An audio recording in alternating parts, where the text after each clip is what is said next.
Welcome back to Cangkruan Malam Selasa. Ya, kita balik lagi. Kita ngobrolin Kalinya sekarang. mana?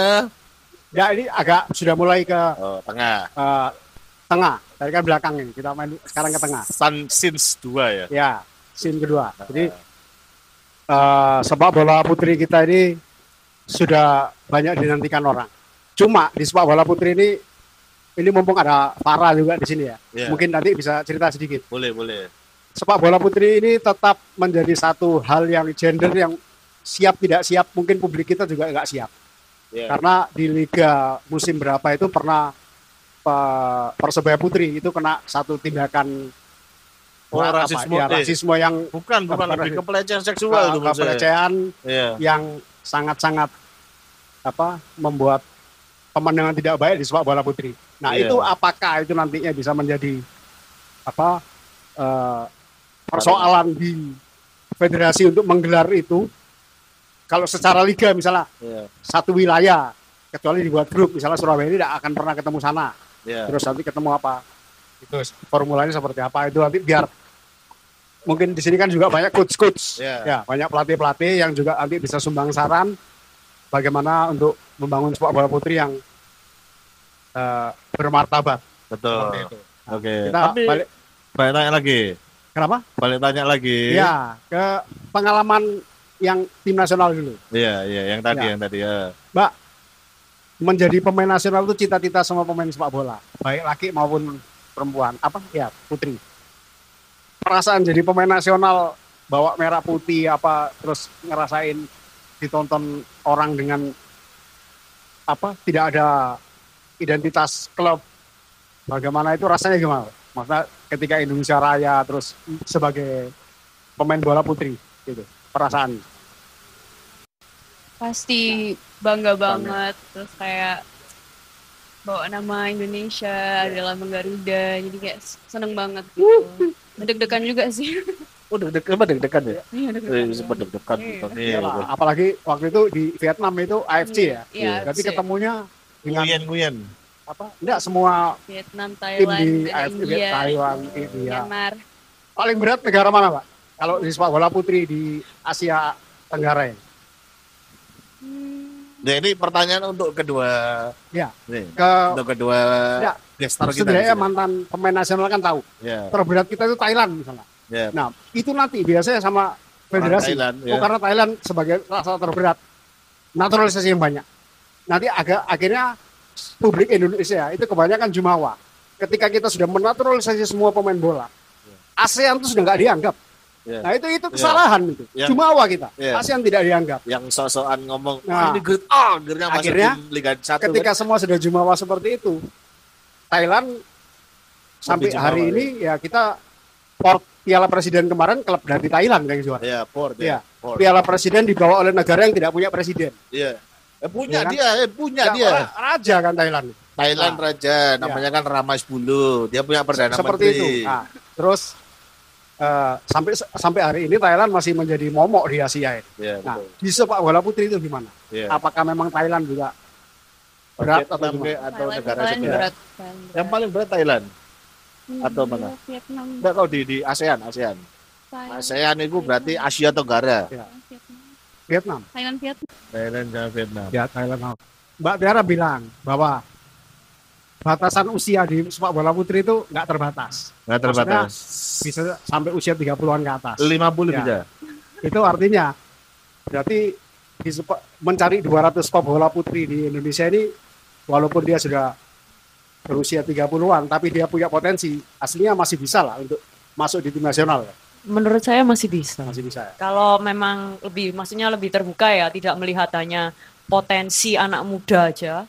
Yang dilihat sekarang, kalau orang itu mampu, dia layak, dia harusnya bermain. Keren ya. Berarti termasuk ibu-ibu masih bisa main. Menurut saya bisa aja, nggak apa-apa. Beberapa pemain yang notabene dia udah menikah gitu ya, akhirnya melahirkan. Banyak sekali. Untuk di luar banyak sekali. Kayak Hoops itu kipernya Amerika itu ya. Itu ibu-ibu itu. Oh, berarti kita emang nggak boleh nyepelin ibu-ibu dan wanita ya. Iya. Iya. Berarti banyak lah pembola yang juga kalau di lapangan mereka bawa anak-anaknya itu. Iya, itu pemain bola. Pemain bola tim nasional bahkan. Nah, artinya kan berarti memang rekrutmen itu berdasarkan skill. Iya. Ya. Nah itu mungkin itu bisa jadi formula lah untuk PSSI. Yeah. Jadi nggak bisa terpaku. Ya bukannya meremehkan anak muda, tapi sifat terbuka tadi itu bisa menjaring semua pebola. Syukur-syukur itu diambilnya melalui kompetisi. Karena sepak bola itu tetap bagaimanapun juga kompetisi sebagai sandera di mukanya. Betul. Karena pembentukan mental, masa otot dan lain-lain itu ada di kompetisi. Nah, nanti ini kebetulan kita kehadiran banyak pelatih-pelatih mungkin bisa memberi sedikit enggak maksud memang kompetisi itu adalah kata kunci terakhir sudah tidak bisa ditawar tapi itu nanti sama kita yang terakhir mumpung ada pelatih-pelatih ada yang mau menambahkan tentang apa benar memang kompetisi pengen ngasih cerita lah ada cerita-cerita soal bola putri monggo silakan. Apa memang benar kompetisi atau memang sistem comot dari SSB atau turnamen dari squad itu atau memang harus melalui kompetisi? Bisa, coach menjelaskan. Oke. Ya, selamat malam. Selamat malam. Perkenalkan saya Tris. Saya di Meta Putri Surabaya. Aslinya NTT, cuma domisili KTP Surabaya. Oh iya. Tadi kalau juga baca di IG ya, kata Pak siapa? Kayak Pak Arik itu. Pak Arya sini. Ya. Carikan pemain putri berapa 200. Ya 200 sekian. Untuk Jawa Timur aja mungkin lebih dari 200. Kalau mau lihat. Dan kan kita bilang pemain itu tidak hanya pemain yang muda ya. Pemain yang udah menikah pun masih bisa pemain di liga kalau ada liganya. Ya itu harapan semua orang. Ya sangat disayangkan kalau nggak ada. Ya bagaimana kita bisa berjaya di Asia kalau nggak ada. Kita nggak anti naturalisasi, tapi tidak perhatikan juga anak-anak kita yang ada di Indonesia. Ya itu satu acuan yang bagus untuk supaya harus diadakan, gitu ya. Dan juga di daerah. Ya salah satu contoh Surabaya kemarin sudah buat Liga Putri Surabaya, itu sudah berhasil. Harapan kita juga akan berjalan lagi tahun ini. Itu tolak ukur buat beberapa kota Indonesia. Surabaya sudah buat Liga Putri Surabaya. Dan harapannya ada Liga 1 Indonesia. Ya itu aja dari saya mungkin. Mungkin next lagi. Nah ini atas dasar apa ya itu orang ngomong carikan saya 200 pemain itu? Ya mungkin karena kepanikan. Jadi kalau saya melihatnya Pak Arya sedang panik ketika desakan publik ini kalah sama Taiwan. Taiwan itu sebelumnya dia kalah. Entah lawan siapa itu. Pokoknya dia kalah. Dan yang kita kalahkan tuh yang ngalahkan Taiwan tuh kalau nggak salah kita kalahkan dia. Oh gitu. Nah, terus kita kalah sama Taiwan. Akhirnya mulai desakan bermunculan. Nah, ketika desakan itu masif dalam situasi kepanikan, dia bikin challenge bahwa ayo carikan aku 200 pemain bola putri. Saya gelar seperti kompetisi di 2019. Nah ini Surabaya sudah 200 lebih nih. Nah, berarti timnya mungkin udah sampai 100 kali ya. Ya itu yang punya database. Ya, karena pasca pernyataan itu akhirnya si Rachel Yulianti itu mantan pemain nasional juga yang dari Bandung ngasih data. Terus banyak sampai dia bikin tagar bahwa kuncinya itu cuma satu, niat atau enggak. Tapi punya Gus datanya Gus. 200 lebih itu punya. Ya Jawa Timur atau Surabaya tadi. Kalau untuk Jawa Timur kita bilang punya, saya yakin ada. Saya yakin ada. Pemainnya. Iya. Terima kasih. Saya yakin sekali ada. Terima kasih. Kita bisa kuliti. Sangat yakin. Kita bisa kuliti nanti askotnya. Ya. Ya berarti Askot juga punya data yang ibu-ibu tadi, ya kan? Termasuk yang ibu-ibu dikombinasikan dengan yang muda-muda. Iya betul. Biar jadi satu kekuatan yang. Betul. Kan dia memang sudah menjadi ini ya Pak ibu rumah tangga. Tapi kan kalau emang bakatnya masih skill. ada dan skill itu kan tidak bisa dibohongi. Betul. Dan negara juga membutuhkan skill itu tidak bisa dibohongi. Gitu. Jadi banyak pelatih yang asal sepak bola, ketika dia bola ada bola liar dari mana, dia berdiri di pinggir lapangan. Iya. Tapi dia kontrol satu kali. Set. Itu Betul. skill. Betul. Tidak bisa dibohongin. Betul. Karena dia pelatih. Nah, Iya, itu. betul. Itu juga terjadi di semua pemain sepak bola. Betul. Kan itu. Tinggal bagaimana betul yang dibilang Racil. Niat atau tidak. Iya. Itu aja. Nah, menurut- Surabaya ini sudah memulai niatan itu sejak lama. Nah, Kita bisa tanyakan langsung nanti ke Iya. Mas Oke, Rocky. tapi sebelum kita pindah ke Om Rocky ya, ini Ya. satu pertanyaan terakhir untuk guys kita yang ada di sini. Iya. Nah, Harapan untuk sepak bola putri ke depannya, harapan jangka pendek lah. Dalam arti kita ini langsung menyampaikan ke PSSI, nanti kita yang menyampaikan Bung Tony, tenang aja biar kalau akunnya yang direpot dia gitu loh. Ya, jadi harapannya untuk sepak bola putri, harapannya untuk teman-teman yang pengen jadi pemain bola putri gitu kan. Ngajak iya, pasti kan bakatnya juga ada mereka ya. Monggo bisa dimulai dari Bung Tony bukan. Ya. Nggak ada. monggo. Nggak beda. Ya itu mungkin liga tuh ya, bisa Liga, cepat digulir supaya semakin banyak pemain-pemain tuh yang terpantau gitu. Oke, kalau untuk yang adik-adik yang pengen ikut bagaimana caranya? Adik-adik yang kecil-kecil. Ya iya kan adik-adik. Ya bisa ikut ke tim. Sekarang juga ada Milk Life kan, jadi dari SD, SMP, kayak gitu-gitu. Jadi mulai dari situ mungkin ntar ada disampaikan. Oke, nah apa kita kasih iklan gratisan nanti. Tenang.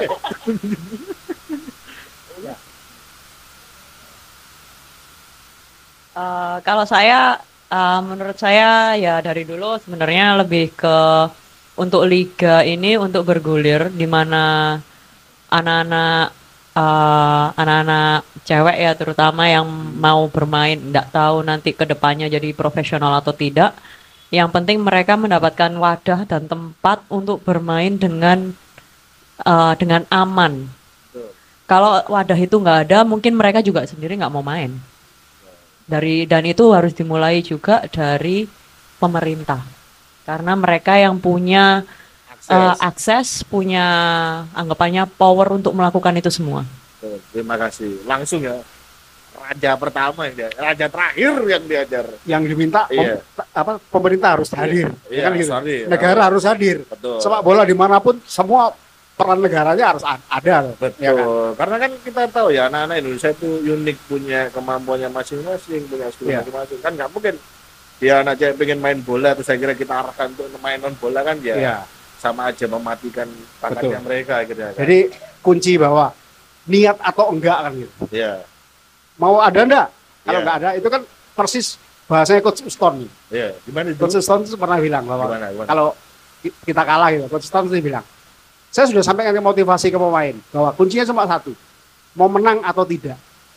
Iya. Nah itu sama dengan menggelar liga ini, mau atau enggak kan Iya, gitu, niat betul. atau enggak. Turkmenistan itu enggak tahu AI atau enggak itu, yang overweight sudah lihat Mbak ya, yang pemain nomor 10 bahkan overweight seperti itu Nah, ini contoh turun cowok sebagai patriarki, Pak. turun sebagai pemain nasional coba. Iya. Tapi permasalahannya Pak di sana meskipun badannya kayak gitu ya, kadang mereka otaknya juga bagus. Nah, Jadi contoh bukan cowok cuma patriarki. sekadar Iya. perlu fisik ya, maksudnya Iya. mungkin Dia- mereka melihatnya karena Iya. mungkin yang lain bisa cover dia, Oh, padahal dia menjadi otak permainan. Ada Betul. kemungkinan seperti itu. Oke. Karena pernah ada pengalaman saya di Australia pun dengan liga yang tinggi, misal contohnya Lisa Devana pada saat itu umur 36, 37, 38. Kan mungkin juga sekarang Marta masih main umur 39 ada di timnas Brasil. Mereka ya mungkin dari fisik ya kalau dilihat sama pemain muda udah kalah lah ya. Iya, iya. Tapi kenapa kok dia juga masih dimainkan? Karena ya mungkin gunanya pemain senior kan untuk membantu anak-anak muda ini juga belajar untuk bermain. Iya, betul, Bukan betul. cuman untuk ya Betul. maunya tendang-tendang cepet-cepetan lari kan nggak seperti itu. Dasar cowok patriarki. Karena taktis lah ya. Iya. Kayaknya masih taktis. Iya, dasar cowok patriarki. Itu seperti itu. Jadi main bola itu juga memang harus dibutuhkan kognisi yang baik. Iya, betul. Itu dimulai dari pembinaan. Betul. Tetap kuncinya adalah kompetisi.